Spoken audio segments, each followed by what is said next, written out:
There it is. Well, you hit it once. You hit it, so it's, okay, go live, and you go, okay, are you sure to go live? Yes, sure to go live. Thank you for the warner. Anyway, we're live. Hi, Livestream. How you doing? Hello. Hi, Livestream. Hello, Livestream. I'm gonna hit record right now. Oh my God. Just to have it going. Yeah. I don't trust Audacity. Okay. Might as well do it. Shenanigans. I'm with you. Yeah, let's do it. That's fine. That's fine. So we all pile into the room here. Naughty, our bouncing camera. Hello, Good Eric. morning. I imagine Erica Ensign saying that. And sign. Sign. First of all, why am I saying her last name? Secondly, why am I saying it wrong? Anyway, sorry, Erica. You've but I just imagined her saying it like Tim Cook. Good morning. Of all those Apple events that we like to watch. Yeah. Here's a new phone that looks Oh my exactly God, like Katie the last Beth. one. Katie Beth is here. Yay, Katie Beth. Oh, well, we're not. Once we show up the video, I'll... Yeah, Steven doesn't have the visuals of us, Oh, which I haven't is yet. probably the right move. I know. I'm going to find that. There it is. There we go. Hey, everyone. There we go. Katie Beth, here it is. Here's the TARDIS. Oh, my, yeah, ours are back there on the shelf. Thanks, Katie Wait, Beth. you're going to have Captain Canuck hugging it. There we go. Captain He's elbows up, everybody. Elbows up. Ah, nice work. Nice work. There, it's his baby. There we Good go. afternoon. You didn't tame your hair, Steven. No, I didn't. I really didn't. I need to get it cut. Yeah, you're looking very tenanty. Yeah, Well, what happened to your very- natural frosted tips? It was like 2010, Chris. Jeez. Do you want to talk about what we looked like in 2010, Chris? Because we can have words, all right? Yeah, that's true. Warren still didn't have hair, so... No. I haven't had hair since 1992. Warren never had. Warren only rented hair. Let's face it. Through the course of his life, I have never once rented hair. What the hell just are we like you talking had about it for here? like 8 years. What are we and that even was it. doing here? It just Grew moved, it. Yeah, got rid of it. It's just like- moved from his head to his chest. And I normally don't do the bald guy ball cap thing, but Yeah. needs must as a devil drives. So leaves must as the no, devil. needs must as a devil drives, which I think is a Seventh Doctor saying. Well, I think it's the time of the Ronnie actually. missing. That's a malapropism. Well, he said a lot of those in Time of the Ronnie. Ringo said a lot of Starr those. said it. Ringo Starr, father that, of the that drummer. definitely who the Who predates fired. Time of the Ranny. Yeah. As we pile in. Hope everyone's doing all right. It's 4:20 apparently. It's 8 days away from Election Day here in Canada. Neil Oh my God, Perriman is Graham here. Kibblewhite is here. Hello, Graham. And he says Neil Perriman is here in all caps. Yeah, I know. I know. Neil never misses these now. He's always here for these things. Neil, I apologize in advance if you get angry with me and certain things I'm going to bring up. Oh my God. Oh, it's gonna happen. Oh, talking about Doctor Who here, kids. I got my. I couldn't find a screen grab, so I've got the shot of the nerds' living room. First of all, how would they afford such a house? Come on, maybe Well, they it all depends live on in where it. they're at. They aren't necessarily in London. They could be wherever. That's true. They're probably in London. They could be in Hartlepool. She's from the north. They're Neil's neighbors. I like how you're forensically dissecting where they're from. Well, she sounded like she Throwaway was from the scene. north. This is what I've learned. So it Oh, was- look, Kevin John Davies. How you doing, Kevin John Oh, wow. Davies? Douglas Kevin John Adams, professional. I don't know what I'm going to call you that. Was she the Robin character? Was that a wheelchair or a mobility I scooter? think it was a wheelchair. It was a wheelchair, I think. Was it I a don't. wheelchair? That's what I thought. She might be a wheelchair user. I'm not too. I don't know what. Well, she's friends with Toby, right? Yeah, Like the actress is. The character. Yeah, I don't know if the person themselves is. Yeah, I don't know either. Or if it's just the character in the show. But Robin will be hydrated. I've just noticed her mug. Toby Hadoke had her around actually the last night. They posted a short video to his patron. They all good mugs, which I can't remember what the hell they say. Oh, yeah, there we go. I One- got you. Good. Yeah, I got you. okay, Otherwise- good. Well, yeah, no, Gotcha. yeah. So you just recruited the hell out of the fan thing. Yeah, warning. Word of warning, everyone. Chris is back with notes. Chris has got so many notes about just that one. I was scene so alone. disappointed watching last week that you guys did not have your review run longer than the episode itself. So I'm going to single-handedly make sure that Oh dear. Right. that we were talking about it for at least 3 hours. Okay, I'll take off halfway through. 3 hour analyzing. It'll just be Chris monologuing. Yeah. Pretty much, we'll just turn off our cameras and walk away. Yep. Go read a book. Freaking video image is still not in focus properly here. Are you not? Oh, I guess you're not. No. Oddly enough, we can see the. just out of focus. We It's can like focusing analyze on the your books- background. It's focusing on the spines of the damn Target books behind me. Yeah. Is what it looks like. Well, I mean, then rightly so. All right. 70 people, almost as many people as watched this on BBC One last night. Ouch. Fix this. How do I fix this focal point? I watched some CBC programming on CBC News the other day for the first time in months. I already told Warren about this, but and then of course all the chip home mortgages and walk-in bathtub ads. And oh, right, that's right. Only 80-year-olds watch broadcast TV anymore. This is why I don't care about overrights. Yeah, my favorite thing about the insurance. Now that I'm in my 50s, I'm thinking about death. I'm like, could we just stop that right now? Yeah, I don't need to hear this, CBC. I watched American-based programming for the first time. Oh God, and I don't know how long. Oh boy, and still the amount of pharmaceutical ads is obscene. Well, the great thing about American ads is they have to disclose all the terrible things. Yeah. Oh, I know. This antidepressant may depress you. I'm like, why are you buying it then? Like, what the hell? There is just a cottage industry of people who just shoot B-roll of people walking through parks and blowing bubbles and stuff for all the stuff for the minute and a half that they had to read out all the side effects. My favorite part of that is once I saw it, it was some medical thing. Go check with your doctor, and I'm like, that's Vancouver. They are in White Rock. Like, they don't need to do any of the things you're talking about because we have a real health system. What do you think of that ad I'm talking to? They have to outsource their pharmaceutical ads. Ads are, if you're a non-union actor in this town, ads are very lucrative. So more power to them. Some Canadian actors, some Vancouver actors specifically for that one, made some money. So good for them. But yeah, it's all advertising, and they're not walking around in America in that one. So I'm like, I know where that is, and it's not the States. Just wait until they partner with Paramount Plus to shoot next season of Doctor Who. It's all going to be in Vancouver, Warren. Cool. Sounds good to me. Yeah, non-union. They're going to shoot it. Not only won't I get an invite to the set, I'll be specifically banned from it. They're going to shoot it in Langley, BC. They probably would, because it's cheaper. Have to elbow out everyone who makes a Hallmark movie. Elbows out is what they'll say. That's what they'll say. What's up? All right, 78 people in here. How many minutes? Is that enough people to call in? We should give them 10 minutes. 10 minutes before we all start. Plus, maybe I should stop. This is the banter. Then. Keep recording. Right, okay. Give it a couple more. That's fine. I'm trying to sign in. I apparently have to connect my YouTube account. I'm not going to buy. I'm just going to read sign in. Oh yeah, because Chris has to moderate for when Graham Kimball White gets too rowdy. A bit rowdy. A bit much. Well, I have to anytime Neil Perryman does not swear, I have to censure him. So press record and play. I bought I bought a VCR. Everyone, it arrived. It's over there. I know. It's not just a VCR, Stephen. Though it's a VCR DVD combo, which I've been using. I've been doing with HDMI. With HDMI. How much is it? It was only $200 on YouTube. It's a Philips. eBay. That's kind of tempting. Apparently, this VCR was one of the last ones ever made. It's 2016. 2016. So I don't remember why you wanted this. There was a reason for it. Because I've been using there's a project that I'm working on right now that I've been digitizing VHS things. And I'm getting paid for it. I can't say what it is yet, but it's great. It's on Doctor Who. And I just like this VCR is amazing. So I need to find this exact thing, and so I searched it on eBay, and someone had it in like Montreal for like $200. I don't need it right now, but you know what? You lap these things up when you can because you don't know when a gorgeous VHS like this is going to be. So I bought it.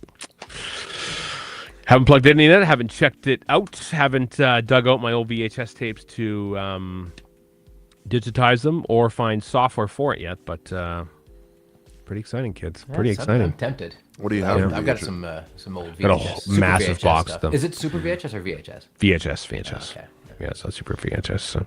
Only 8 people owned SVHS decks. That was one of them. Yeah. I own 2 of them.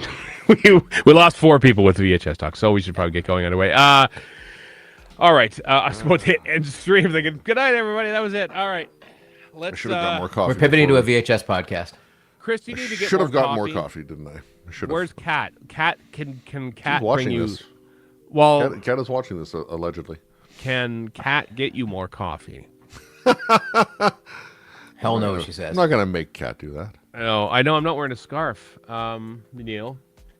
Because that's what we do. We wear scarves when we watch. Didn't she have a fez? Did one of them have a fez? I thought she had a fez on. Yes. I don't remember. Yes.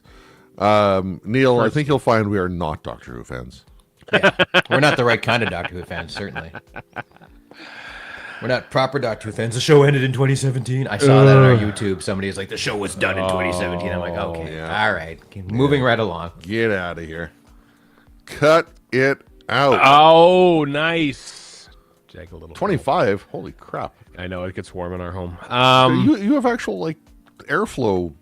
Well, 9 degrees in Vancouver. Yeah, but not now because you'll hear the traffic coming in. Yeah, that's fair. Got the door open. All right. So it's like recording with Chip when he's given he's in the American South and how he often bakes. That's true. And broils for his craft. Yeah, it's true.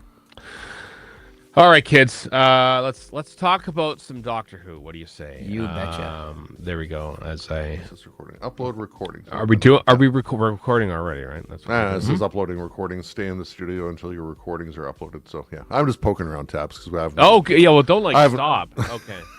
I haven't looked at this software for almost a year. It's been a while. Well, we did this at Christmas. That's almost a year. Okay, fine. 4 months, whatever. Yeah. But no, I wasn't there for Christmas. You weren't there for Christmas. That's I had right. like norovirus or some garbage. Oh, I forgot that. Yeah. It was Kyle that Right. stepped Yes. in. Yes. Yes. That's true. Well, he's back, baby. All right. Okay. Let's do a podcast here. I'm not going to do the intro. Just pretend. Okay. Do the intro. Here we go. We're all recording, right? Just to double check. I actually have my slate if you want to use it. We don't need to. We're not doing this on video. I know, but we are doing it video, obviously. All right. I'm just over 11 minutes on my recording. Warren Same started here. just before me, so. Okay. Here we go. 3, 2, 1. Hello, everyone. Welcome to Radio Free Skaro, episode number 1011. I have to think about how to say these things. 1011. 1011.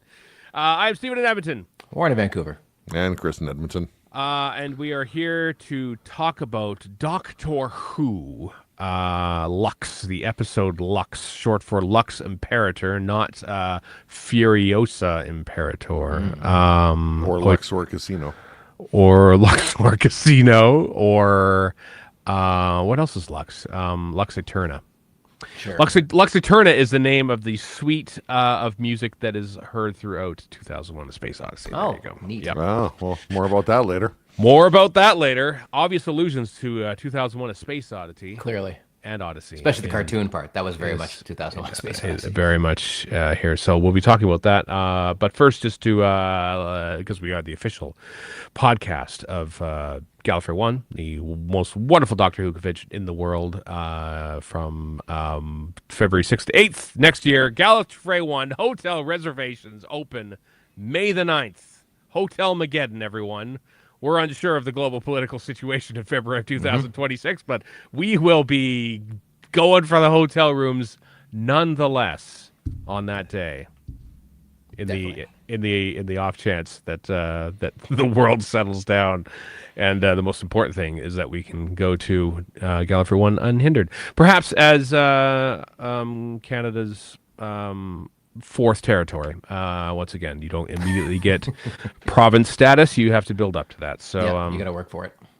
Yeah, Alberta did once. We were territories. We were Northwest Territory until 1905, when Saskatchewan and Alberta became provinces. That was the last provinces admitted until Newfoundland in 1949. Very exciting. There we I'm are. a centennial citizen because 1870 is when Manitoba became a province, and I was born in 1970. So on my birth certificate, it has a little buffalo. That's right, because you're built and you were born in Manitoba too. Yep, you were built in Manitoba too. Yeah, I was. Yeah, that's true. Yeah. In Pinawa, Manitoba. That's true. Also announced for Gallifrey 1, Anita Dobson's going to be at Gallifrey 1. Of course, she is in every single episode of Doctor Who now as someone in a bit that's getting a little old already, and we're 2 episodes in.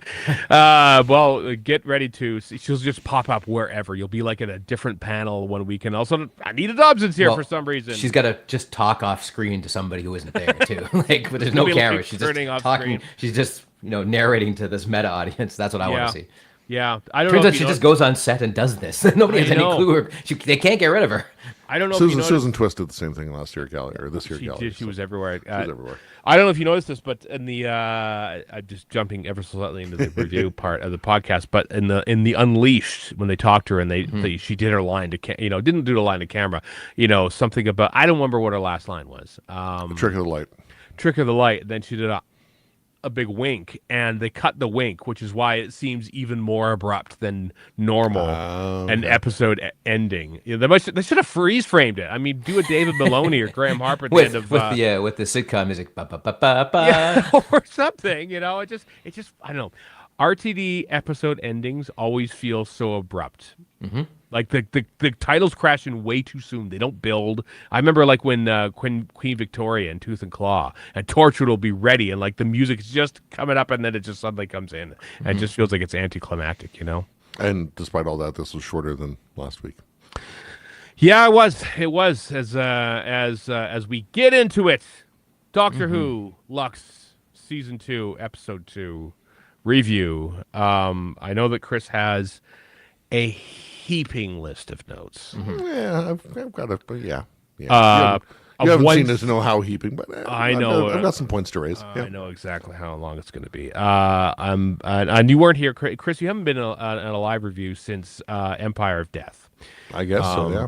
Which we all felt at the end of that. And so, Warren, I know that I let Heather go Felt my first. presence or felt my absence? No, we all felt death at the end of that at the end of the episode. Warren, I know that Heather went first last week, but because Chris hasn't been on a live review, Yeah, of course. for 2 episodes spaced over 10 months. Chris, what are your initial thoughts of Doctor Who Lux? You know, I don't know. I watched it Oh, twice. I watched it at 1 a.m. when it dropped. okay. And then more or less around 1 p.m. yesterday. Right. So, half a day apart. Okay. And my initial thoughts were, I don't know what to make of this. I'm going to wait to see what you guys have to say to know what I think. I didn't dislike it. I don't know if I really liked it a lot. We'll find out. We'll find out. We'll find out over the course of this therapy session. Robot Revolution, I'd say, is the more enjoyable of the two. Shots fired. Warren, your initial thoughts. I'm kind of in a similar boat to Chris. I enjoyed it the first time out, and then I watched most of it again this morning. And I watched it like a proper human being at 8 a.m. yesterday. Right. For breakfast. And I did the same thing today. I liked it the first time. The second time, the cracks are starting to show, which is so. But I'll say what I liked. I think they absolutely nailed the animation. Like I thought they did a fantastic job with especially the old timey cartoon at the start. That pretty much looks exactly like old timey cartoons at the time. I think they just absolutely got that spot on. I thought it was really cool that when he turns 3D, he gets uglier and uglier. He's got like weird hair coming out of his antennas and all that stuff. And I'm like, I thought that was kind of a neat. I don't know if there's anything more to it than just making it look cool, but it was kind of. I don't understand why he goes back to 2D after that when he floats off into the ether. I liked also that they just address right off the top. They go, oh, we're in Miami. We're both of color. This is going to be a problem. I'm like, good. That's cool. And also liked when she talks about Rock Hudson, and she's the age and the profession where, yeah, she'd know about him because of the HIV thing. That makes total sense given, the time she's from, right? Why would she know about Rock Hudson the Star? Even at the time, I think, when he was diagnosed, as a kid, I asked my mom who he was because he wasn't even that famous anymore, right? Yeah. Yeah. And that would be the late 80s, I think, or early 90s? I think 80s it was. Yeah, I think it was the 80s. Anyway, I thought that was interesting that they did that because it's, And then let's just address the elephant in the room. I didn't hate the Who fans. I thought that was kind of fun. Like, I was like, that could have been dumber. Is it dumb? Yeah, a little bit. It's also kind of fun. Now, go ahead, Chris. I was going to say, I'm just going to throw this out there here and now. So... I didn't think of this at the time quite in the same way, but as far as the Doctor Who fans are concerned for this episode, a lot of people said they didn't like it, including some folks in the chat watching this now. Some folks say they didn't care for it, and my initial thought was, oh, maybe they're seeing a little too much of themselves in there. Well, certainly. God knows I did. We know we're annoying. I thought that was funny. Kat had the opinion of, well, maybe they don't see enough of themselves in there.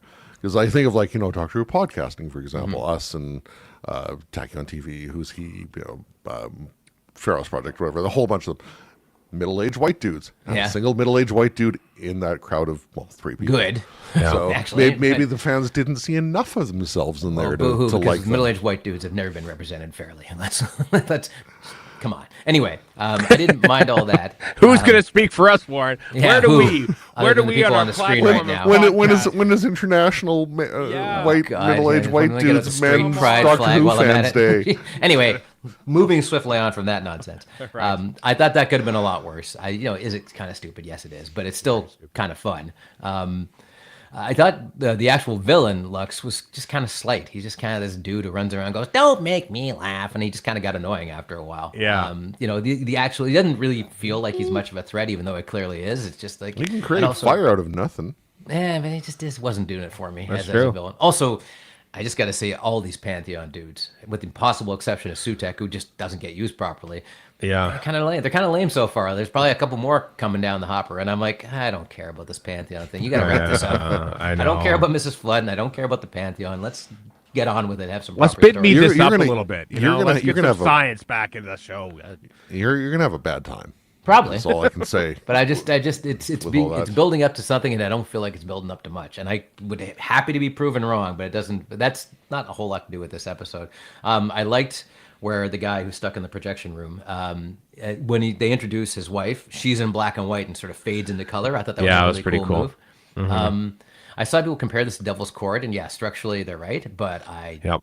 didn't think it was as stupid as Devil's Court. I just massively disliked Devil's Court, and I didn't. And maybe it is similar, but I didn't care. It was fine. Yeah. I didn't. And I actually liked when the two characters were animated and they got more definition to them as they went on. Because, and also I did like, I've seen people criticize their over the top acting, but I'm like, I thought that was intentional. They're in a cartoon. And They're that's in a why they're cartoon. acting this way, And so. they shot it sort of live, like sort of like they like to not rotoscope, but like as a they showed shots of them in the green screen and like jumping apart and doing the things and doing the backing up. The car goes by, like all that was sort of done live. I thought it would have been done like voiceover after the fact, but no, they actually performed that. And I like how live. the doctor goes, I don't know. I only have a two-dimensional brain. I'm like, that's not bad. They were playing around with that stuff. It was kind of amusing. There was a whole massive theme about two-dimensional characters all throughout it anyway.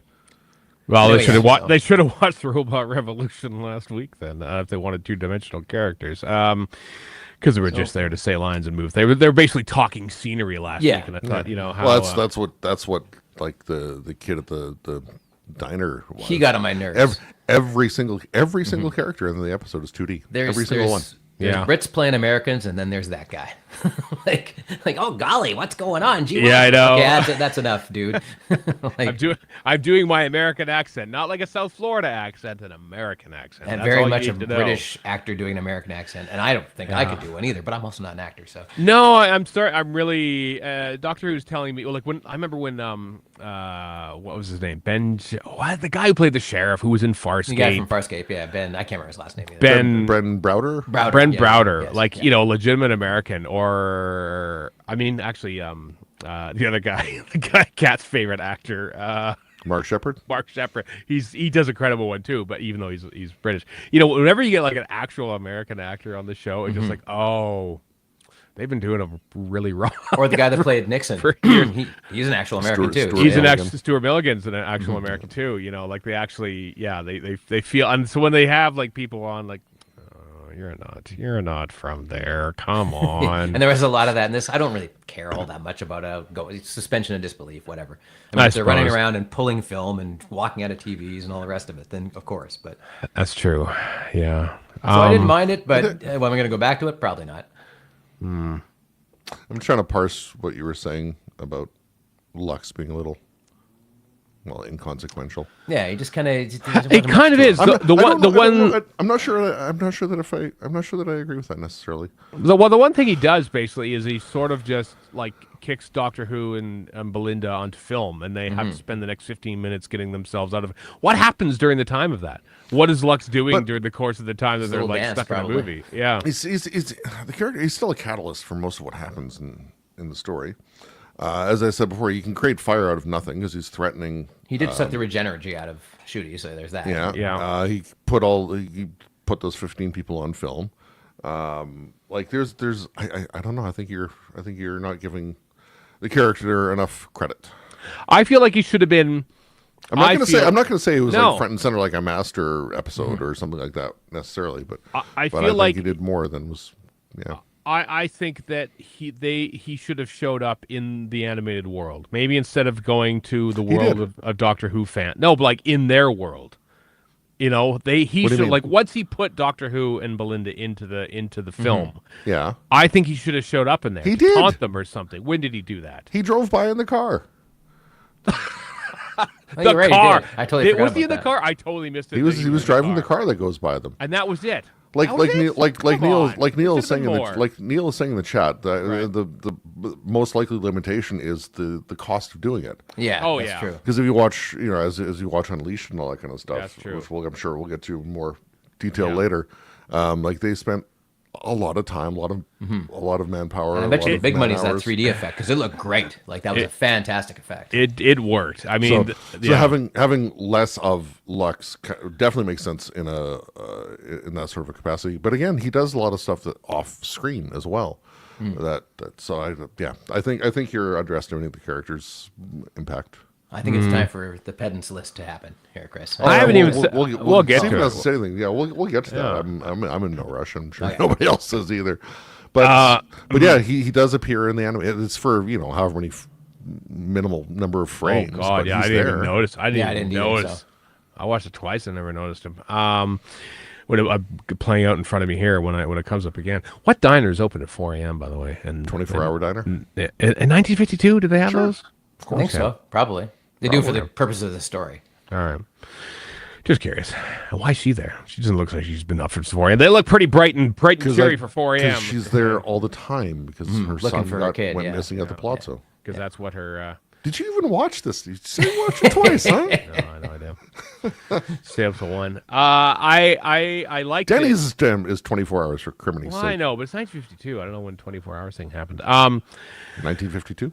Curfews. Weren't there curfews back in those Well, days? they addressed that it's a good thing they're there at 4 a.m. Like Yeah. maybe we shouldn't be showing ourselves. Which, like again, I'm glad they did address Yeah. that. Uh-huh. I liked it. I mean, the reveal and them walking up to the thing and like the 2D animation, even the film effect. You could tell like if there's a film effect going on there. It actually it fooled me into thinking, did they shoot part of this actually on old film stock? They didn't. They just put a filter on, but all digital. it fooled me. It was okay. The fact that it was like hand drawn animation, even though it wasn't on paper, because who does It's that still anymore? hand-drawn, It's yeah. still hand drawn. You could tell. You could tell that You it absolutely wasn't quite can. as It fluid, does you know? have that feel to it. Yeah. It did. They just nailed that aspect. This is an image stuck in my brain. So, like, as far as the cartoon with Sunshine and Ring-a-Ding, Yeah. with the whole, like, just their bodies just kind of, like, in constant motion, waving back and forth and back and forth. I can't remember what it is I'm thinking of, but I've got this image in my mind of some of the cartoon doing that with, like, there's a anthropomorphic daisy. Steamboat Willie does that. There's a lot Yeah, of Steamboat movements. Willie. A lot of those old ones do Yeah, because it just that too. further convinces you something's happening, right? And Yeah. they could. Like this is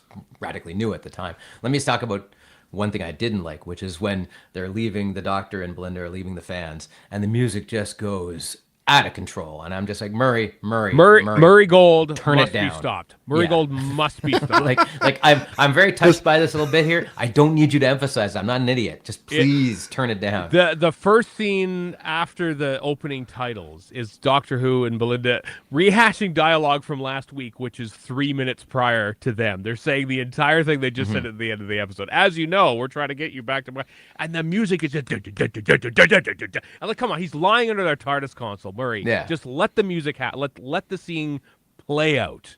Why does everything require jumping music to get the it just it creates this artificial pace to it all that I'm It feels really getting disingenuous. tired It's of. like we're trying to pull this out of contrary you. pace. Yeah. Yeah, And you already it's like- had. I've already touched by the scene. I don't need you to help. Yeah. For the most part, music still doesn't register for me. Never will. But even I can say that his music so far this series is a bit of a travesty. It was I mean, the stuff that's playing in the Doctor Who thing is the Sad Man in a Box music from the Matt Which Smith people were thing. like trying to divine meaning from, and I'm like, I don't think they're. I think they're just. Yeah. I think they're just there because they're fans, and it's sort of like they're not just. I haven't got anything for this. Let's just find my file of 2013 there, pop that in. No, I think it's there for a reason. But one of you guys was saying last week about music reused in like older music used in Robot Revolution, right? I think so. Yeah. I can't remember the specifics, but But that's a standard thing. It has Yeah, been for a long time. I mean, part of it is probably Murray Gold. Part of it is, I think, the producer. I think Phil Collinson loves his quick edits, and he loves his music in things. I think you could tell a difference between Murray Gold's usage in the Stephen Moffat era compared to this. I think there's a lot more happening even in that, like compared to the RTD1 era. There's way too much going on in these Sega episodes. Nakanola's music was just different. It was more moody, so it didn't really apply the same way. It just feels like the episode is like 50 minutes long. It's been cut to 40. This is just the perception. 50 minutes long, cut to 45. We have to cover up sort of the energy that we lost in the edit. So let's put some music in. Scenes could build so much better, especially the opening title, the pre-title sequence. I think could have been like we're expecting him to like start talking. Like nothing builds up. There's no tension being built. It just like cuts to this. Everyone's going, "Oh wow, that's really unusual." Like 3 seconds into him being slightly unusual, they cut back. And he's like, there should have been like more like space in between. Wait, are you talking to me? And he's sort of like maybe a beat, thinking, "Yes." Like just build the tension a little bit, but they. Got to get those cuts in. Got to get those cuts in. What do we do when the cuts are? Well, let's get the music going as well. It's just like it's all too much. It's all too much, and it affects my enjoyment of the episomes. Quite frankly, Maybe why isn't this on multicam videotape? Come on. Yeah. Maybe I've got a style that I just don't realize. But one of my favorite composers who does mostly TV work that I've seen, Atlee Orverson, who does some Dick Wolf stuff. Just this is very Sega Nakanola in that it's like just very like deep and bassy and atmospheric and oh man, I miss that. Yeah, I do miss it. I don't want to sound like I'm a bad Doctor Who fan, but this is also a larger thing with Murray Gold's different because it's more orchestral. But like the fact that over the last 20 years, Hans Zimmer music, which can be great. I know Neil's gonna just. Neil, just to stop you right here, I think the Dune soundtrack is phenomenal. I think he's really good, but everybody else rips him off. So you don't hear like the John Williams or the Jerry Goldsmith, or although that style of stuff anymore, really, not that much. Hans Zimmer also doesn't write a lot of his own stuff. But still, but that style has been adopted by everybody. He's got a team of people who work under him or for him. So. That style is what gets adopted. And that's just a larger trend you can't do anything about, but...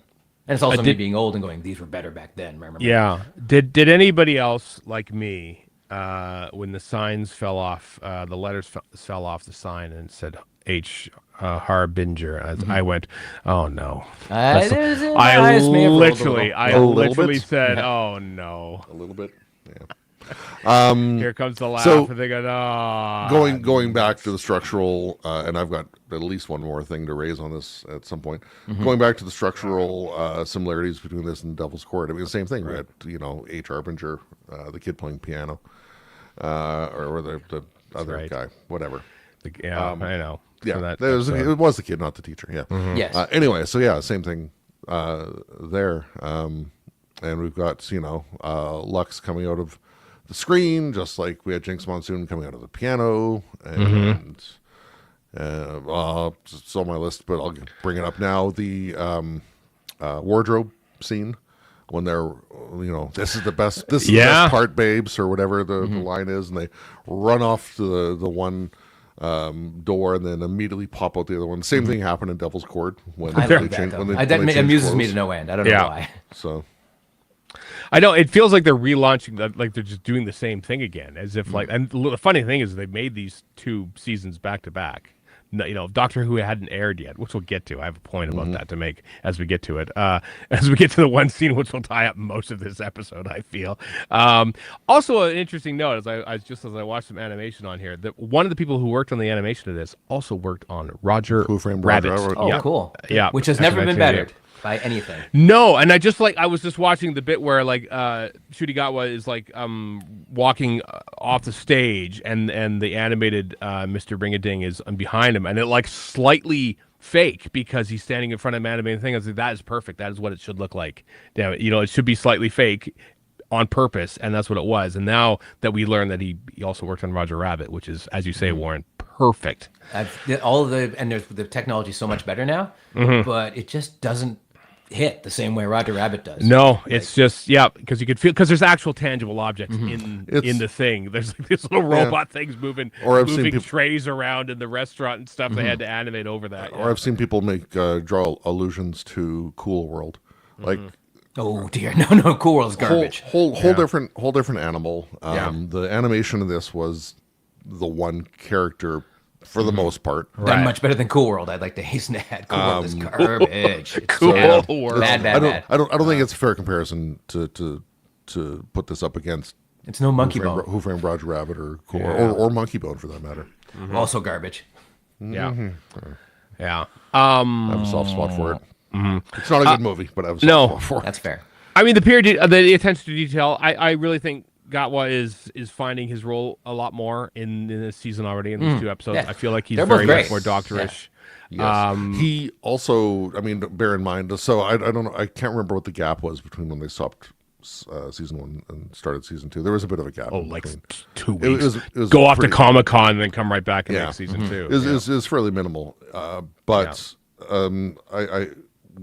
I would think that given how his schedule had to be created for the first season because of sex education and all the Dr. Light stuff, and his first major recording is the end of Dot and Bubble, which that's a task for anybody to have to True. tackle. Versus being there from the start and being available for a lot more during season 2. His attitude is doubtless going to be different. Yeah. Well, I think it shows on screen. I think it's got a real handle on the character now. What else? What else about this could we say? I mean, it's weird. There are like 2 aspects of it that I didn't like, but overall, I think I didn't hate enjoyed it. The I episode. see the chat saying these guys didn't like it. No, that's actually not true. There's Yeah. a lot to nitpick, but I didn't hate it. I started off by saying all right. I didn't dislike it. Yeah, but I'm not sure how much I liked it. Like, Yeah. Yeah. the only 2 formal scores I've seen are Neil Perryman, who was in the chat. He gave it a 6 out of 10, and David Bickerstaff, who gave it a 3 originally, 3 out of wouldn't say 10, and that. then down to 2 out of 10. I'd be closer to because 6 of or the fan 7. scene. 7 seems reasonable for me.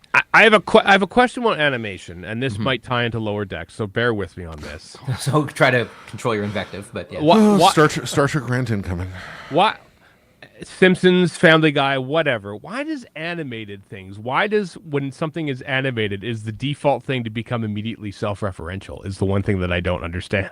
Like all of a sudden, it's tougher to avoid. It's like the temptation is far more there because you can do it, I think. yeah, I guess so. I don't know. I've never been a big fan of meta commentary within a show, which is why I immediately within 12 seconds bounced off Lower Decks, because they just immediately started making references to Worf's Batleth and everything else, and like the credits hadn't even rolled in Lower Decks, and I was already I'm out. Here's This the is not thing. me. That's not just animation anymore. That's not just Star Trek. I Other know. shows too, but Star Trek live action is just as guilty of this nonsense. Yeah, At least Lower Decks is funny. I know what you mean, and Doctor Who has flirted with meta self commentary in the past a little bit. Even I kind of, as much as I found it amusing at the time, when Missy comes in, I'm Doctor Who, and this is my my companion's comic relief, and To be fair to Exposition? RTD, Exposition. Moffat did delve into these depths as well. a little bit. But let's talk about it. Let's talk about the fan scene. Go for it. We might as well. We got to do it.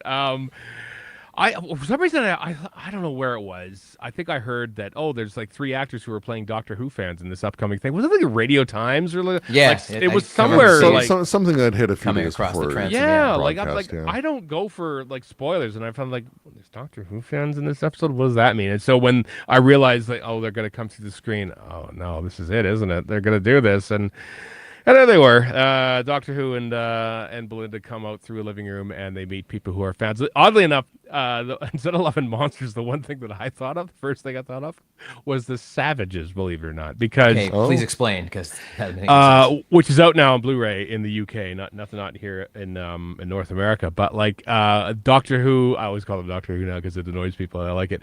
And Stephen and Dodo land on this planet, unnamed planet, I think.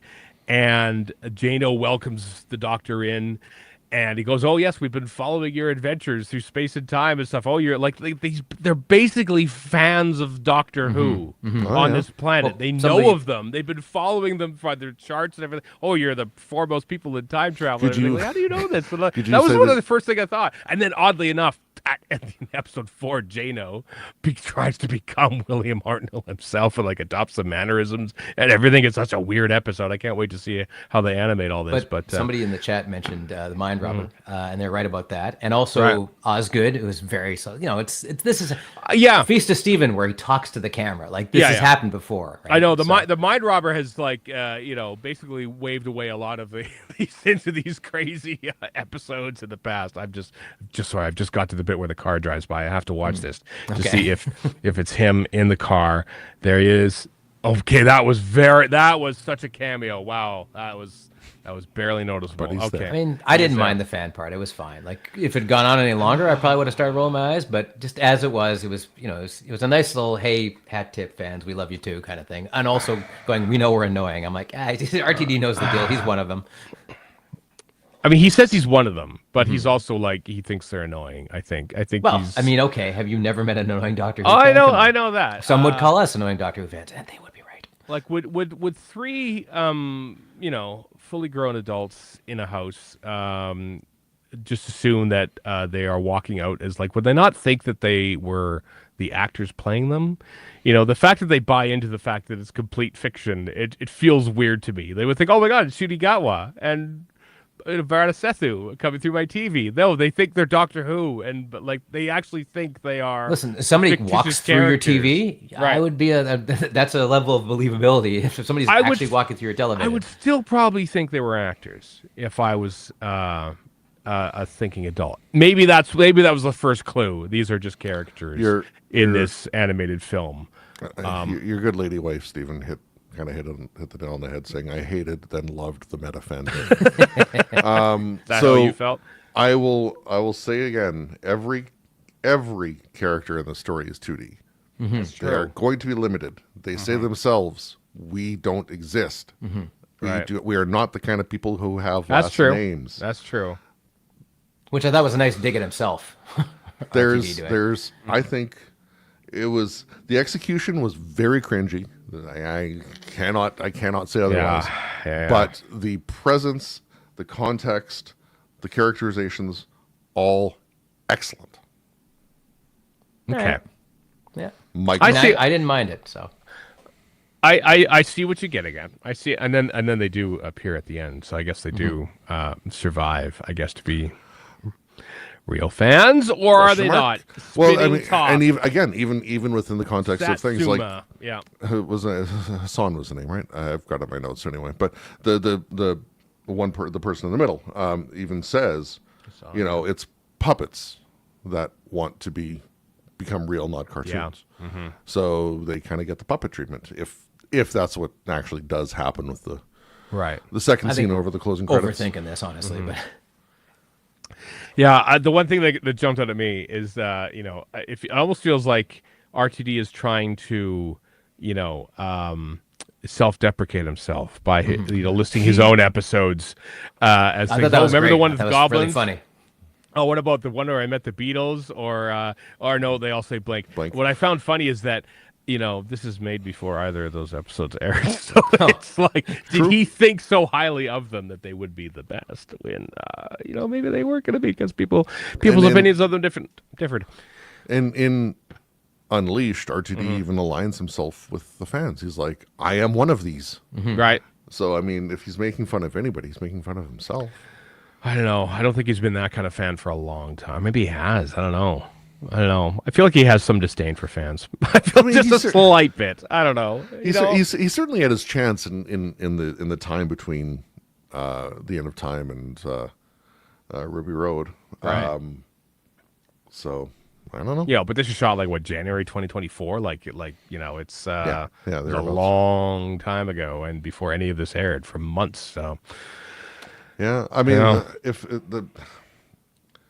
if there's a big problem with the fan thing, I think it's just that I wish there was more time to cover it off. Like, they're only on screen for a few minutes, but the story is what it The is. story doesn't allow for any more time than that. And part of this, Never Stephen, does. is your disdain for meta commentary generally. So A lot of it is. A and lot that's not of it me is. talking you down. Like you can like or No. not like what you want, but Yeah, it's the meta aspect of it all. I know. I think literally, let's face it, all genre properties are getting way too self-referential. I mean, and also the one that's why you like Andor, because it isn't. it isn't. That's the thing. That's Well, exactly why. It is What else? to Rogue One. Yeah. Rogue One. But that's storyline more than anything else. But bear in mind, it's I think it's a more epidemic issue than just even that. Like just with what movies are coming out, Right. Nothing new.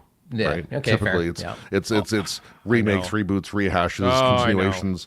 It's the whole media industry, televisual media industry, is just so risk averse. That's why they Boring. do it, because it's It risk is. averse. It is risk averse. Yeah, we need to it is. It is. It made me think about when they're the scene where they're saying, "Oh, what about these inferior episodes?" No, but they like Blink better, which I do like. Oh, that sounds like an absolute epic. Says, That sounds pretty good. I saw R.I.P. Doctor Belinda. Who.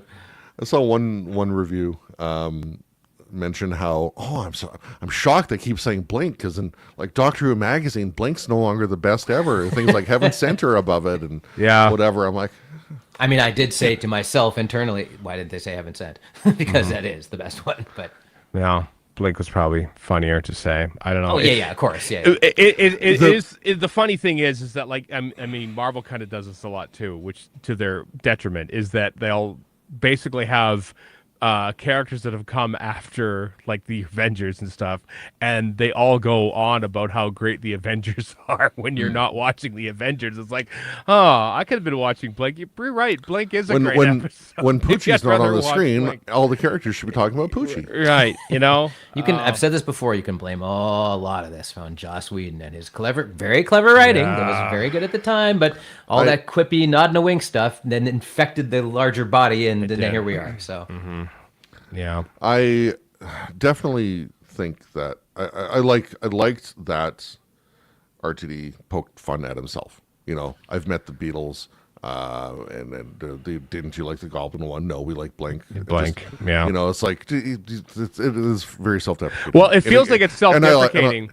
And I like that, and also it's yeah. a nod to his colleague Moffat. What it also is amusing is that I think he's like self-deprecating, but they really like it. I know they know actually we really do like Blink a lot better than those other two episodes of yours that you wrote. Just saying. Mm-hmm.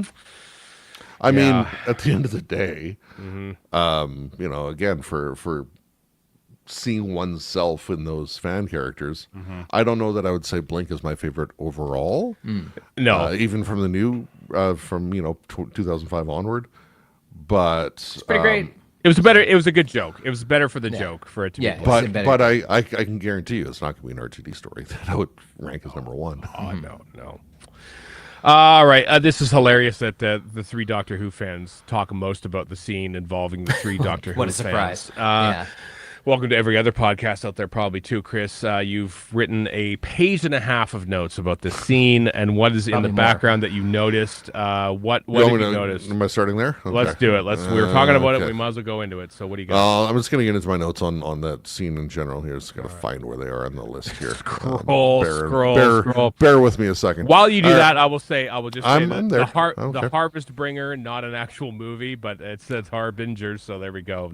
So you know, anytime you see anything that starts H-A-R and then Inger or something like that, we're almost that close to like Harvey Wallbanger. It's like, oh my God. It's coming. There's no I in Harvey Wallbanger, though. No, there isn't, but there could be. So, Harvest Bringer does not actually exist. One of my notes. Cool. Tick. Done. Okay. So for the whole for the fan scene in general, okay. I knew this was going to happen because it leaked online. Right. So there were set reports and photos and stuff of the of the Harbinger marquee. Yeah. Because it was in a public space in Penarth. Where Ed Stranding lives, but yeah. So Yeah. Former Doctor Who documentary producer Ed Stradling lives in Penarth, and he had his morning commute he was commenting derailed on it, for several days because of that shoot. Anyway, So, I mean, I don't know if that's a direct note to that. I mean, obviously, it was being shot and written, or it was written before it was shot, and it doesn't mean they couldn't have changed this or that. But anyway, yeah. that's the comparison I drew. Timey-wimey was referenced in the Robot Revolution, and now we've got them all talking about Blink here. Is this going to be a thing? No.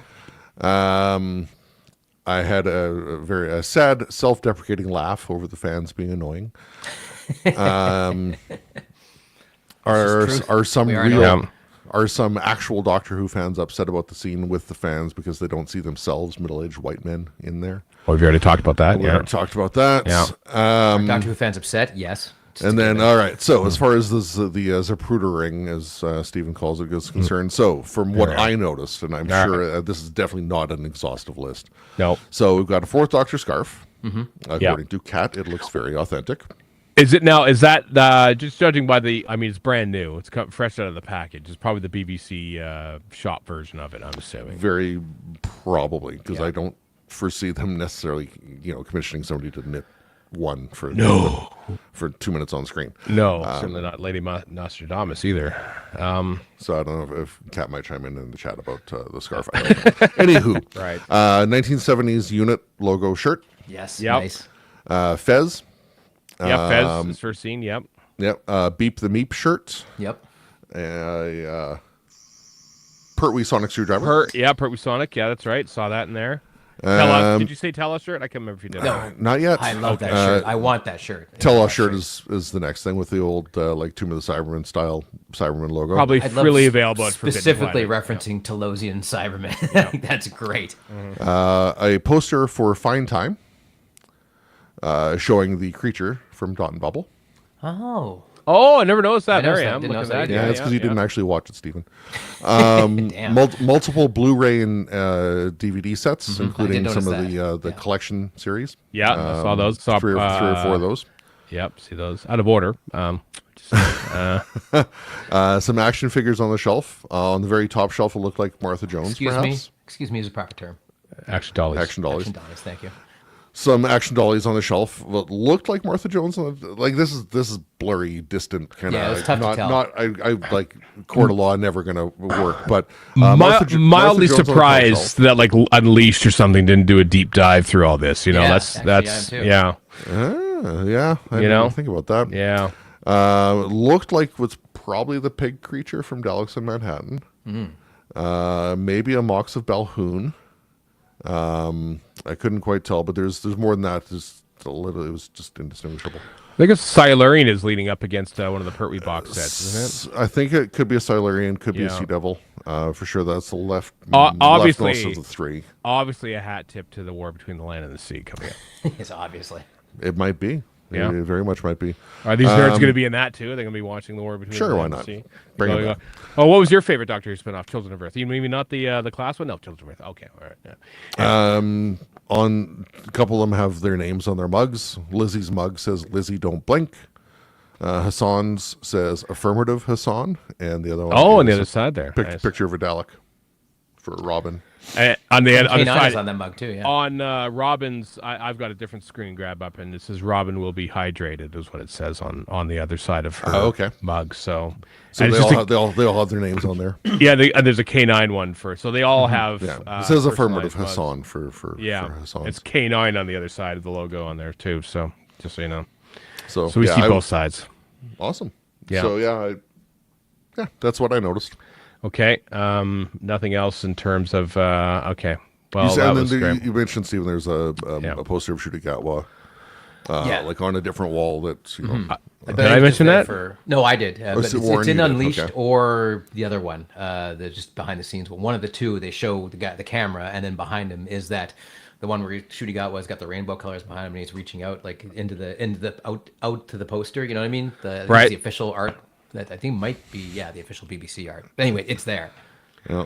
And you have a birthday gift idea from your wife for her. I do. in the chat right now, so- She wants an affirmative Erica mug. Also, I thought it was pretty bang on where they had Verity Sethi doing her best impression of Pamela Nash by swiping all the film cans into the middle of the floor and wanting to set fire to them. I was saying to somebody that if I was in charge of the production design, I would totally write like Marco Polo episode 3 on one of them. Like, that's got to be on there, right? Somebody's got to write something. The only label I could actually make out, and I didn't really freeze frame to but the one he grabs actually does say Mr. Ringading Mr. or something Ringading on it. I would love, Yeah. and this is a lawsuit waiting to happen, to have it say property of Fillmore's. They just throw it and God, burn it. don't even mention. He is a vile human being. There's no way they do. But just burning what he does would be. Yeah. I had a similar thought as well. Yeah. Is that it for the scene that is causing so much ire for Doctor Who fans and podcasters alike? Those are the only notes I made about the scene. Okay. Yeah. Other than what we've already talked about. Like I said, I think the execution is cringy. I don't think there's any There's way no you way not to couldn't- be cringy. There's no way Yeah. you couldn't have done it differently, or for a different outcome.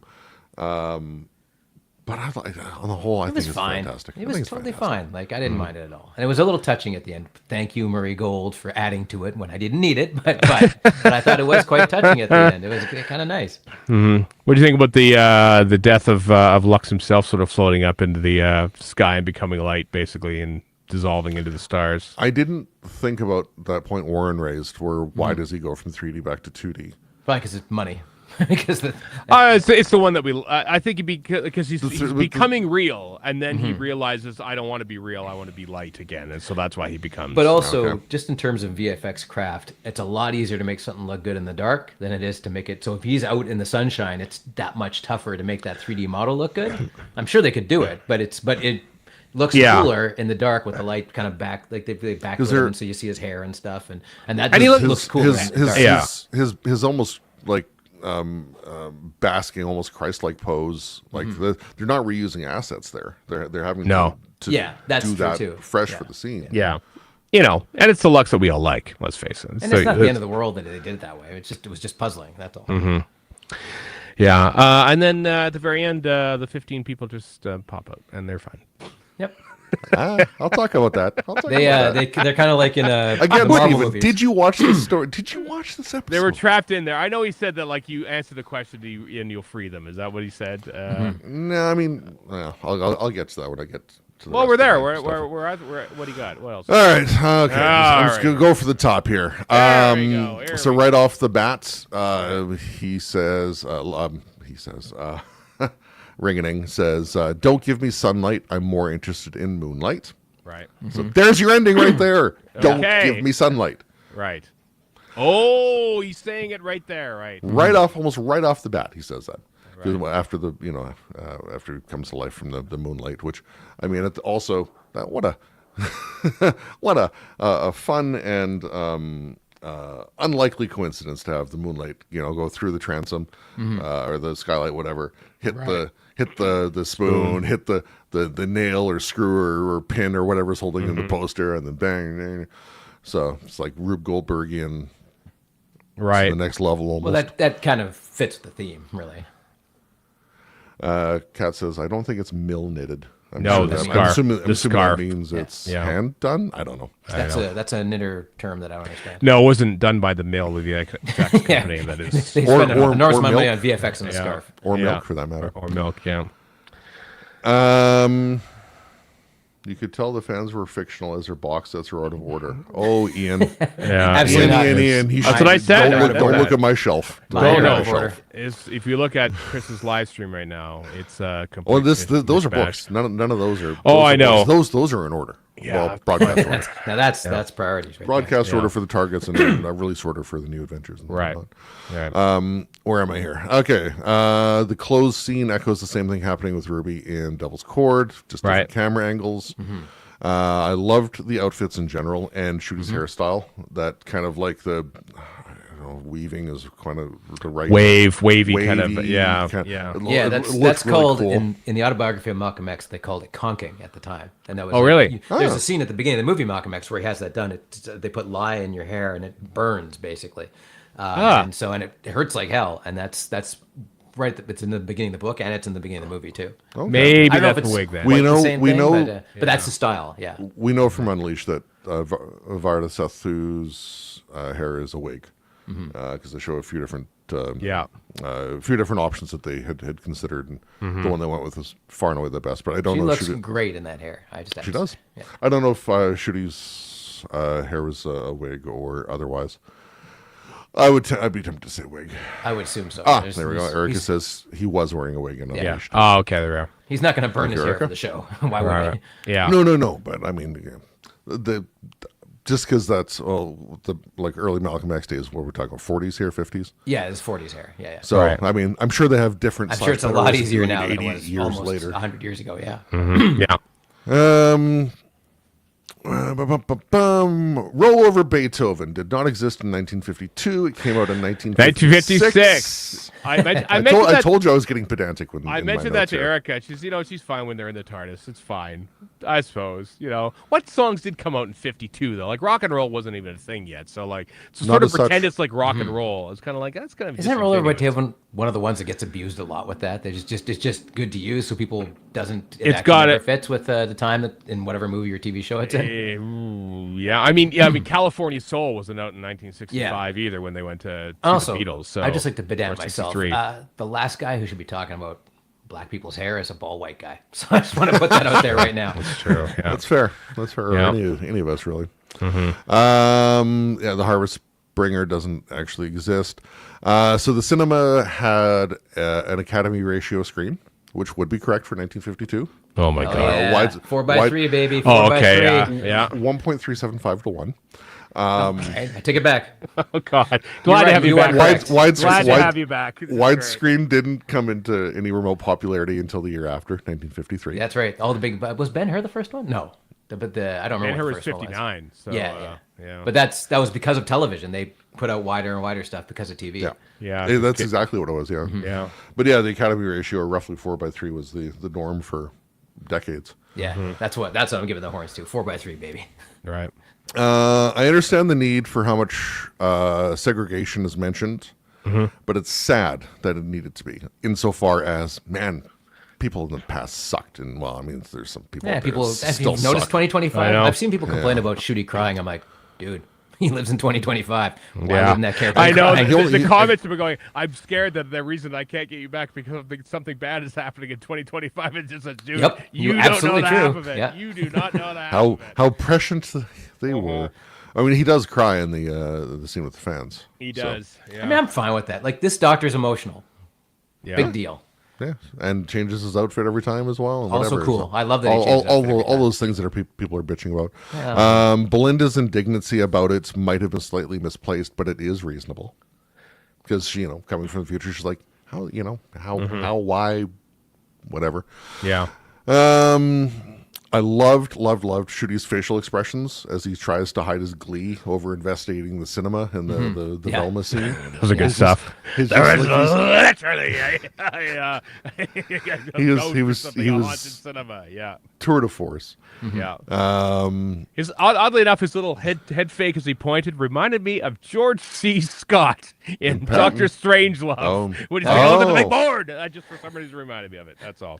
Was he summoning George C. Scott very in much Doctor doubt it. Strangelove? You could do worse than somebody George C. Scott. But, Probably not. The interchange between the Doctor and Belinda. Just the Doctor, always? Yeah. Ridiculous. That was good. That was very. love that. I like this duo. a great line. I gotta say, I like this duo. I like They the have, they're a good, good chemistry. duo. They have good chemistry so far, for sure. Yeah, yeah. She doesn't take anything. Doctor Who oftentimes like anything. Doctor Who needs any property needs its Han Solo to sort of like poke holes in it when it sounds a little too up on itself, And I think some companions, I think Ruby Sunday was just like, oh wow, this is all amazing and everything's fun And there's a place fantastic. for those companions, too. There are, but it's fun to sort of like, yeah, this is kind of dumb. It's silly. Like just the Doctor, really, that's dumb. Come on. Well, it's like Donna was kind of that, too, as well. That too, yeah. It's nice to have these little shots of reality sometimes, and that's what Belinda does. One remark from the comments from David. I thought the race issue was handled well. Yeah, I don't disagree, for sure. It was certainly more in-depth than we've seen before. So the two main examples that came to my mind were Shakespeare Code. Right. because Martha worries about being a black person in Shakespearean England. And they just wave it off. And then obviously Rosa, in the restaurant cafe, whatever scene, where, Ryan gets called out and I don't know if it had any, I might be reading more into this than was actually on the page, but, in Rosa, Yaz, as a South Asian person, or South Asian heritage person, was identified as Mexican, not Hispanic, specifically Mexican. But Right. that's a typical word used in southern states. Right. Versus Belinda here being referred to as Caribbean. There was a in the credits. There was someone listed as a South Asian history correspondent. Oh, yeah. Yeah, it's in my notes as well. So yeah, the credits also include a nod. We're here. Credits include a projectionist advisor, Alex Cooper, who we see a fair amount of in Unleashed. Yeah, yeah. And a South Asian history advisor, Dr. Hardeep Dillon. And then for whatever it's Right. worth, where the credits cut out to go to the scene, second scene with the fans. When they come back in, they are they are at the same spot. I did like how they pulled that. Yeah. What I'd like to know is, now you mentioned the fact they actually had a guy to like coach the actor Lucas somebody, I can't remember who played Lucas Crangy, who played Reginald Pye. They actually had a guy there to advise on how to operate a film projector, but they didn't have anyone on set to tell the people who played the Beatles how to hold their instruments properly. It was like, come on. I mean, Warren, were you like me when you saw him like threading stuff in there? Oh, yes, I was. I was like, 1-inch tapes. this is the good stuff. This is the good stuff right here. I've been threading a 1-inch tape machine in like 20 years, and I Yeah, feel like I it was can great. still do it from memory. Yeah, absolutely. I totally was like, I remember that. I like that the actor picked up on things like you got the 18-minute reels, you have to time it to the second, and like that would have been a tough job back in the day. Yeah. And also on Unleashed, where they show the sound is actually them just rattling film around a toaster, which is great. I would with the specific mention that it is not plugged in. Yeah. Yeah. You mentioned about how race was dealt with as three white guys talk about episodes mostly written by white guys talk about how the race is dealt with. Rosa being the only one Produced co-written by white people. I would like to hear more people of color refer to how that was referenced. Just to we thought it was handleable. But we can only go by what we know. You understand? So if we need to know better, do let us know, because it is good to be informed on these things. Linus Roach, thank you, Lily. Yes. What else, Chris? What else? What do I got on here? Where am I? Magical list here. Belinda is wrong. Mr. Ringading is not a hologram. Hologram is defined as a 3D character. But okay. But the Oxford English Dictionary says the word was first used in the 1940s. All right. So Mr. Ringading probably would have been at least able to follow that conversation. I do like the fact that he had to finish the song whenever they played it. Now I got to do this. I like how he's slightly out of sync with himself when he's singing it, because geez, I got my 1 minute. And then when he hits the bridge and he's like, hi. Yeah. I sat there after watching it. I sat there trying to think of where have I seen this before? And South Park did the same thing 20 odd years ago, where Cartman can't. If Cartman hears the first words of "Come Sail Away" by Styx, he has to sing the rest of the song. Right. So that's. we've all been there. That's what it made. Hey, made listen. me think of. Some people in the chat, whenever they see what's his name who played Spider-Man do the dance, singing in the rain and stuff, they have to retweet it. So like that's the thing too, Some people in the chat, including your wife. By the why way, can't I think of his name? Who's the guy?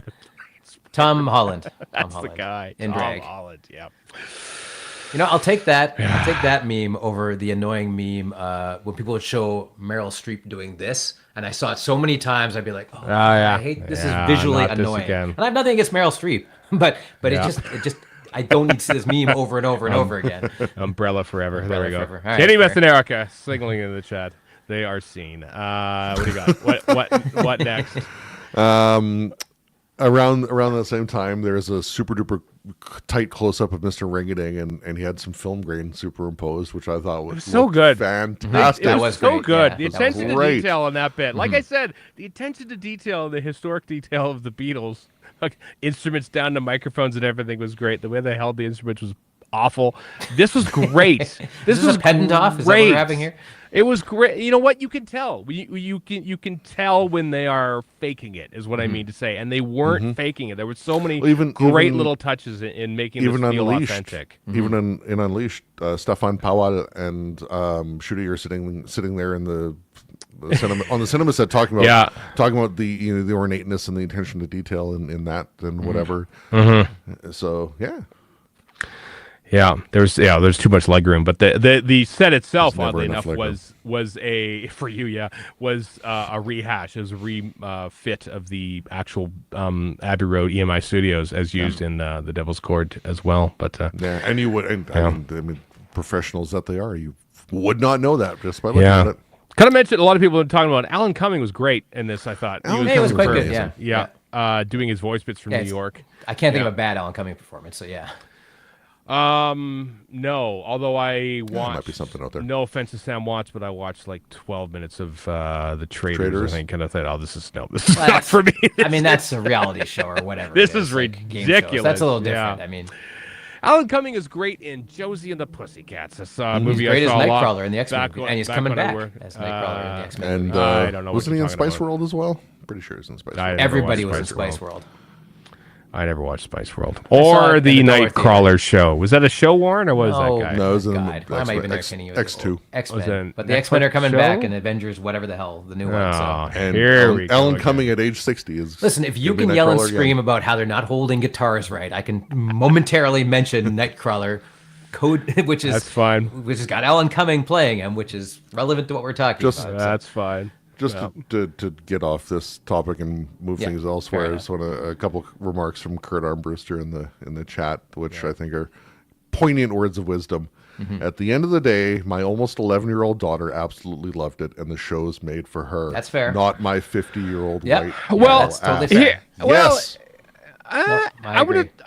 Listen. Here's the thing about we are not the target audience. We have not been for years. Here's the thing. Doctor Who has always had, I think, a wider breadth of fair enough. audience in mind when they made Doctor Who. Dating back to the 1960s, I'd say probably definitely when John Wiles came in. I think even Verity once in season 2. I think let's try and spread it out a little bit. I think those early episodes are really like hewn to the original. Let's make this educational kind of thing.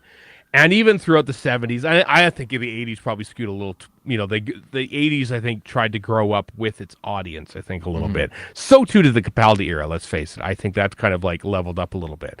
But I always felt like I was sort of like, okay, I could see where kids would enjoy it, but kids like to also like stuff that they aren't necessarily allowed to watch. It's the danger of. Of watching something that they probably like. If I'm lucky that my parents are letting me see this, because I feel like that's why they hide behind the sofa, because I'm too scared, but I can't stop watching because that's what's so enticing to it. And sometimes in the RTD2 era, I feel like it's being targeted directly more towards children. And what's kind of troubling about that for me is that it's made by the same people who made Doctor Who 20 years ago, none of whom had children then, and none of whom have children now. Chris Chibnall had kids that he could bounce ideas off. Stephen Moffat had kids who he could bounce ideas off of. Or take ideas from. Ideas from. The gap between the people who make the show who are in their 50s and 60s now and don't have children and are trying to like appeal to children, and I think there's a gap there. Said by 3 people who don't have children. No, we don't have children either, so we're not going to make children's TV because we don't have kids either. So that's actually a good point that Kurt raises that I wanted to get across. Even things like the Beatles song about their dog. Like I could see that being classified as kid-oriented. Yeah, but like kids must like that. They'll laugh at this, Yeah. It's kind of what gets me, like Star Wars isn't a kids movie, but we loved it as kids. You watch Star Wars now. I would argue it is. I don't know.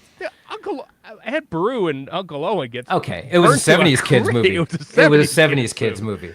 But then you look at Phantom Menace and those are made more directly for what kids are. Like I feel like they are more targeted. I think towards they're all kids. for kids.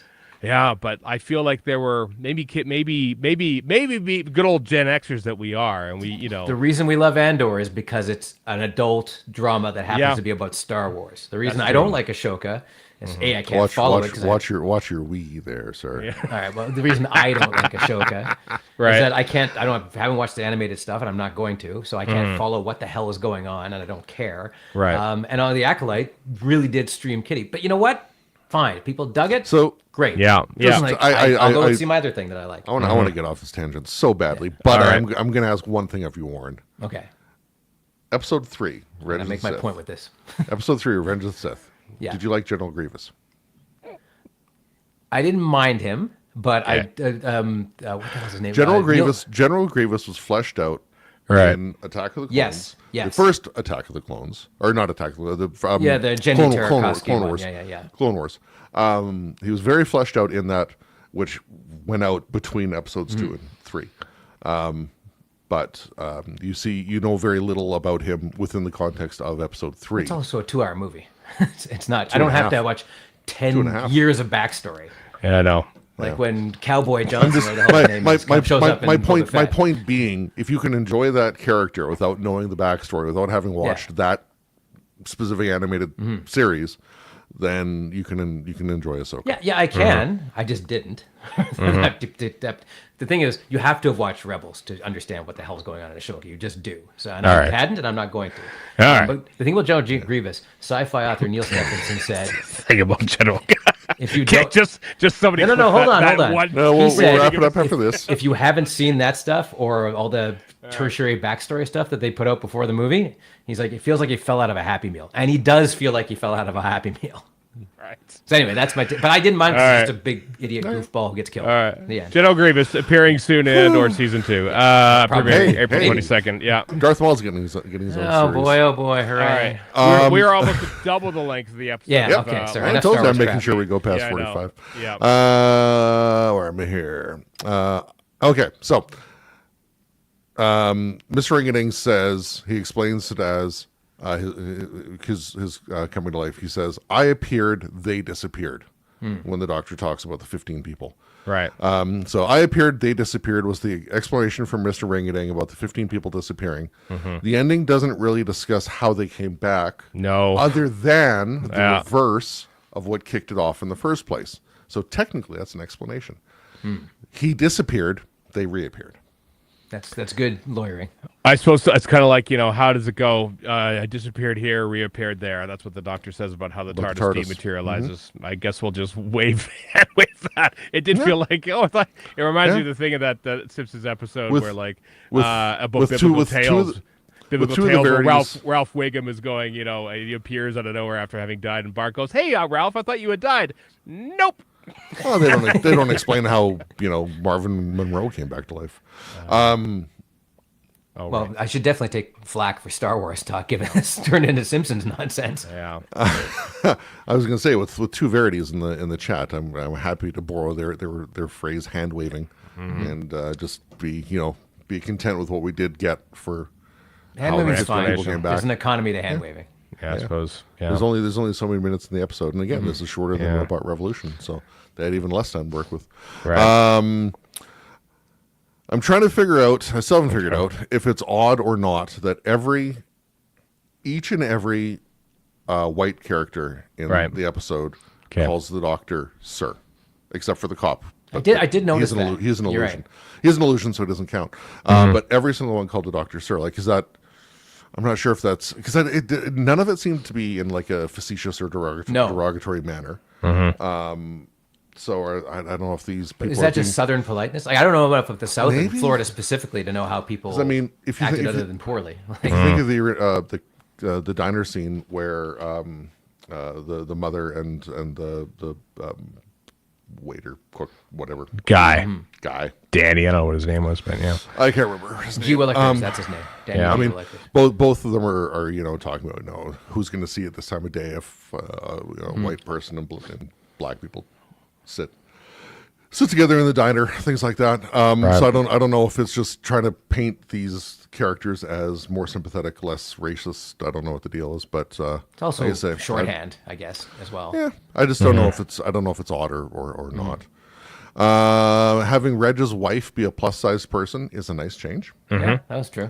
Quite often you get things like this. It's some bleached blonde, skinny mini kind of poison. Have you all noticed that every time we have an episode about God except the toy maker, it involves a spoon? I hadn't, and I'm probably going to forget about it. Had not noticed. I knew. Oh, that's the fan stuff. I'm going to skip past that. Thank you. Because we already talked about that. Don't make me laugh. Warren, you want to do yours? Don't make me laugh. I was so sick of hearing that by the end of it. Don't make me laugh. Maybe that's by design. I don't know. Well, there was no real. There was to go on, Chris. Yeah. Don't make me laugh was said enough early on that it was obviously going to play a role. Was it though? Chekhov. Oh yeah, absolutely. Well, Chekhov's phrase, I guess. Just so he could laugh like the toy maker, but it didn't turn out as I expected. That the laugh would be the giggle. My initial assumption was the laugh was going to be some part of him getting destroyed, beaten, whatever. Right. But it was obviously dispensed with a lot more quickly than that. Yeah. Reggie's wife, was she dead or did she leave him? She died. She was She crossing died. the road. She got She hit by died. a car. Yes. Yeah. Possibly the same car, ostensibly driven by Mr. Ring-a-Ding in the anime. Possibly, yes. Who knows? Yeah. Yeah, of course. Cars were giant back then. Oh, man, I lost my place here. Joking about your own. Okay, right. 2001 ending. Yay or nay? The funny thing is that like he almost narrates it. Part of it was like his mouth isn't moving, and I thought, oh no, they didn't ADR this. I was just thinking, what if RTD had made 2001? Would there be ADR all over the place explaining what the hell's going on? That'd be a far different film if he did. Yeah. So just for a bit of explanation and context, Dave Bowman at the end of 2001 basically becomes for a 1968 film. Yeah. Suck it up, princess. Great film, by the way. Everybody should watch it. It's excellent. It's my favorite film of all time. Dave Bowman basically becomes this omnipresent Star child. The thing, just like Mr. Ring-a-Ding. Death and creation, et cetera, philosophical, what have you. Yeah. Over 15 minutes of light show stuff that people got watching in the 60s. Yeah. And that good old AT&T video call. A real trip. According to Wikipedia, human adults are about 60% water by weight, so the doctor was correct, assuming Time Lords are the same ratio. Good work. Credits include, we talked about the credits. Last bits of my notes. The credits also include a nod to the American Humane Society on the Disney Plus version only. Yeah, very weird. Credits include a nod to the American Humane Society monitoring the animal action, that no animals were harmed, because there's a dog in the crowd scene at the end of the episode. Oh, okay. But the Robot Revolution does not have that credit, despite there being a cat. Because withdrawn in disgust. Yeah. However, Wikipedia says the American Humane Society supervised productions in 25 countries in 2024. Oh, wow. Making it not so weird that they're listed, despite none of the episode being filmed in the U.S. Gotcha. They probably had boilerplate too. You just put in every credit just so it's there. Yeah, but like I say, the BBC version did not have the mention. No, neither did Robot Revolution. No, because there was no cat scene. We just saw the skeleton of the cat that was. You still see the cat. I don't know if you frame advance that. I think you basically see the skeleton of it. No, please don't disprove a cat death. Yeah, don't. So still tasteless. End of notes. A week later. Thank God for that. Great. Well, there we go. That was the most that we'll ever talk about Doctor Who Lux. Probably ever again. Oh, he'll probably come back at the end for the big climax with all the gods or something. I don't know. Maybe. Like honestly, the Harold Saxon stuff was way better seated than the Bad Wolf stuff. I think, even though it got a little bit much at the end. This just seems like, I don't know. I'm just not as interested in a bunch of gods, I guess, unless the Guardians show up. I think the greater likelihood is going to be the toy maker. I haven't seen anything to say if Neil Patrick Harris was doing any filming. I have no idea. But the toy maker having been trapped in the tooth. Oh God, yeah, the lady who grabbed the tooth, Mr. Fusus who grabbed the tooth that we haven't seen. They really and that is the Master's laugh. So who knows? Toy maker's laugh. That sounds like a Master's laugh to me, but okay. But I'd say there's a greater chance of that than Lux coming back. But maybe it's both. Maybe it's neither. We'll find out. We'll know in 6 weeks' time. Yeah. Well, some other stuff in the show notes, but we've talked too much about the show anyway. Alan Cumming and director Amanda Brauchi talk about Mr. Ring-a-Ding and how they brought Mr. Ring-a-Ding to life. That's in the show notes. Have a read about that. RTD has no time for Doctor Who too woke criticisms, Fair enough.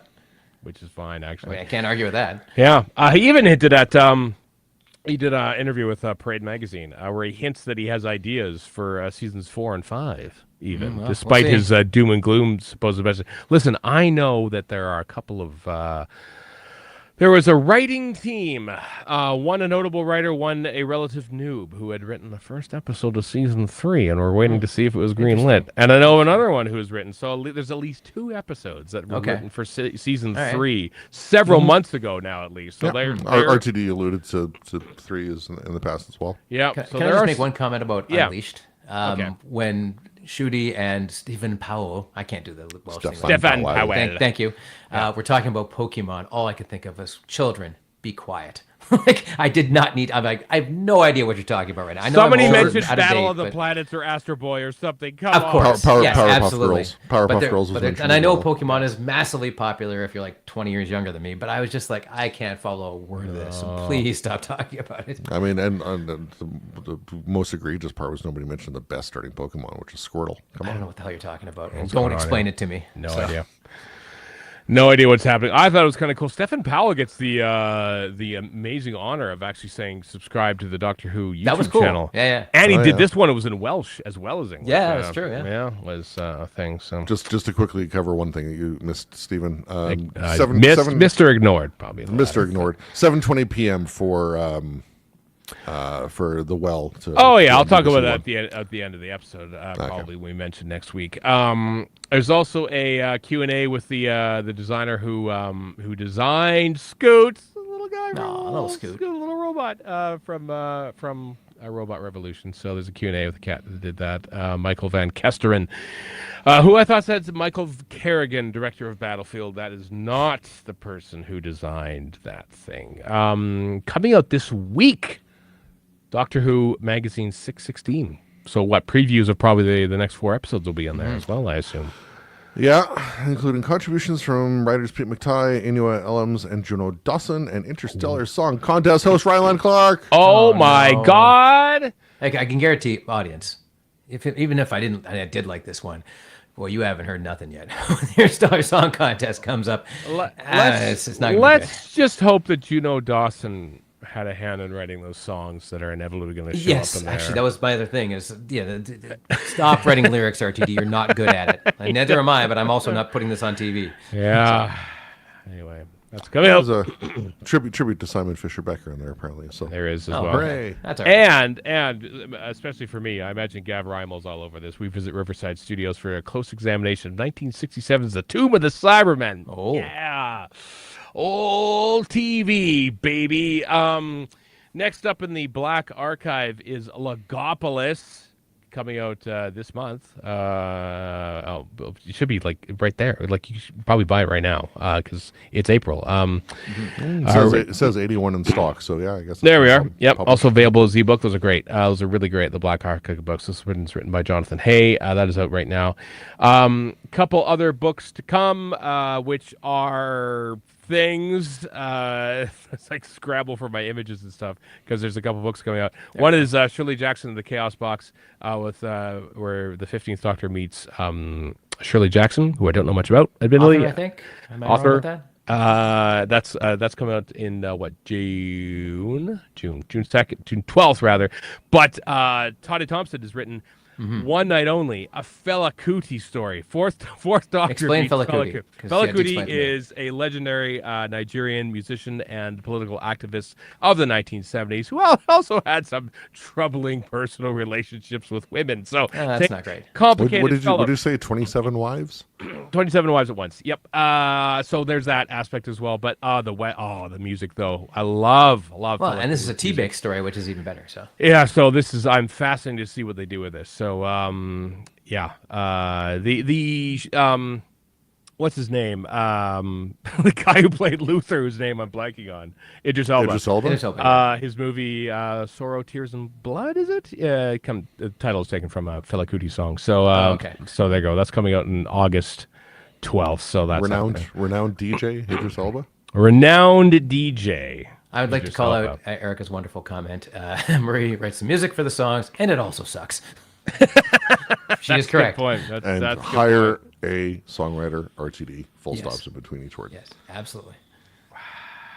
4 weeks Tom time. Baker is wife number 28. Yeah. Wow. I mean, From why Ian not? McCann in It's the Tom chat. Baker. Anything you can't do.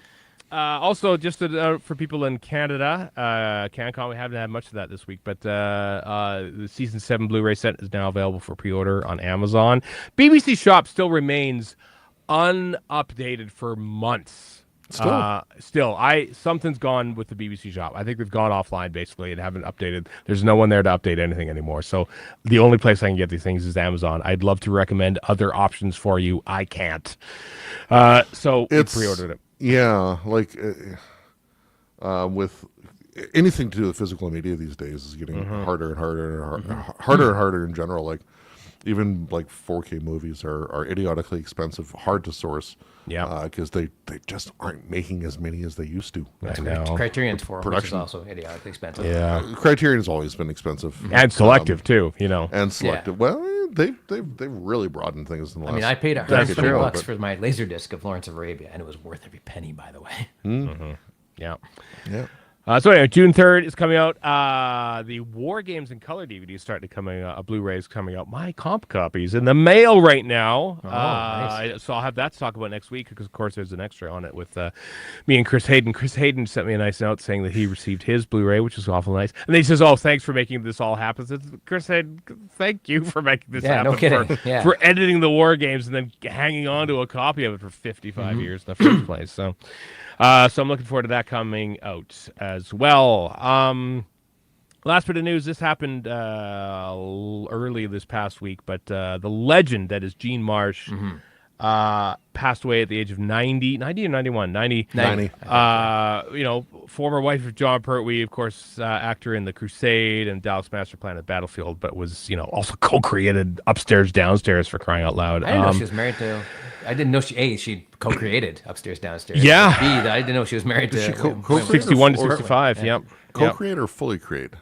I think it was a co-creation. I'm not sure, but she was in it as well, and in Willow too. Willow fan. Oh, right. Willow is my first and best. She was in some most prominent sitcom too impression of her. in the early '80s. I don't know the name of it, but I just remember seeing her on TV, and she seemed to be a better actor than this sitcom. Was, Right. More worthy. The sitcom was not worthy of her talents, is what I'm trying to say. Kind of like when Ian McKellen and Derek Jacobi were in. Yeah, exactly. Yeah. Wicked. There's always that and one actor who shows up and you're like, Vicious. Yeah. I'm like, wow. This is- Vicious Old Queens or Vicious Queens, whatever it was going to be called. And then they Yeah. And they changed it to Vicious. Yeah. Yeah, which everyone just thought was a comedy about Sid Vicious of the Sex Pistols. That's why it was canceled. Yeah. Yeah, totally. I mean, what's more funny than drug abuse and Sid Spousal and Nancy's my favorite comedy. battery. Yeah. Gary Oldman. I'm glad you're not like that in real life. Yeah. Derek Jacobi talking to us three idiots was way more entertaining than it was worth our audience. So true. he always gives his A game. That's true. Well, that's it for this one, kids. Next week, hey, it looks like some proper Doctor Who. Yeah, this looks like Well, some good space horror. Yeah. scary stuff, spacesuits, wells, people, dark things, Look, because there's no RTD lighting. is very good at space horror. So He can be looking very forward. good. Impossible Or horror Planet, generally. Satan Pit is Yeah. one of my favorite, even though Matt Jones wrote that. quote Midnight, unquote. which is kind of horror, body horror. Yeah. So Oxygen, which was not RTD, No. obviously, but That's true. Yeah. So I'm greatly looking forward to this one. Our live stream, same time, same place, everyone, 9 a.m. Pacific, 12 p.m. Eastern, 5 p.m. UK time on Sunday, April 27th. Do join us for that, or tune in to our podcast, wherever you get your podcast, and you can watch us. And also, subscribe to us on Patreon. Help support the show on Patreon. There we go. You can do it for Gil. All right, we'll do it for Gil. I guys brought this wall from home. All right, that's is that it? I think we're done. I think we're done. I think so, we're yeah. done talking about this thing called Doctor Who for another week. So the rest of you can go on. I've got with another page your of lives. notes. We'll save them for next week okay. or I a don't. Patreon bonus episode. All right. In the meantime, and in between time, elbows up, everyone. I am Stephen in Edmonton. More in Vancouver. And Chris in Edmonton. So long for now. Listen, let's just barrel on through the rest of the things when we get this thing over with. We've held you for long enough, people. What are we doing here? Audacity didn't die. I'm so happy about this. 80 minutes worth of a podcast. I love Doctor Who. It's great. I couldn't tell. I know. Now there could several people in the chat. I know. They were like, I saw a couple people go, you know what? These guys are real negative. I'm leaving. And I'm like, I don't think we're that negative, but all right. Well, maybe we are. That's your call. I think you are pretty negative. You didn't even watch it, Stephen. What do you know? Just didn't bother. Play on my phone half the time. I mean, I did have a bad case of, I'm checking my phone, better put it down. Not long now, Stephen. Hang in there. We can do it. We're gonna do Moonbase 3 when we're doing this, Neil. I hope we're just gonna take what shows you're doing on the World of Telly and just 6 weeks of Moonbase 3. Let's do it. No. I mean, I kind of want to watch Moonbase 3. Mostly I have CXO of it. Very poor quality copy of it that I probably got from Neil. No, it's all on YouTube, and it doesn't look that bad. Yeah, okay. Probably on YouTube. Yeah, okay. Well, that's all right. Or Daily Motion, or I think I might have downloaded them and thrown them on my drive. I don't remember. Yeah. All right. Well, that's it. Livestream. Go about, with your lives and leave us alone for another week. That's needlessly hostile. I know. We apologize. We love you all. Actually, thank you very much for turning up. So, all right then. Bye for now, everyone. Bye.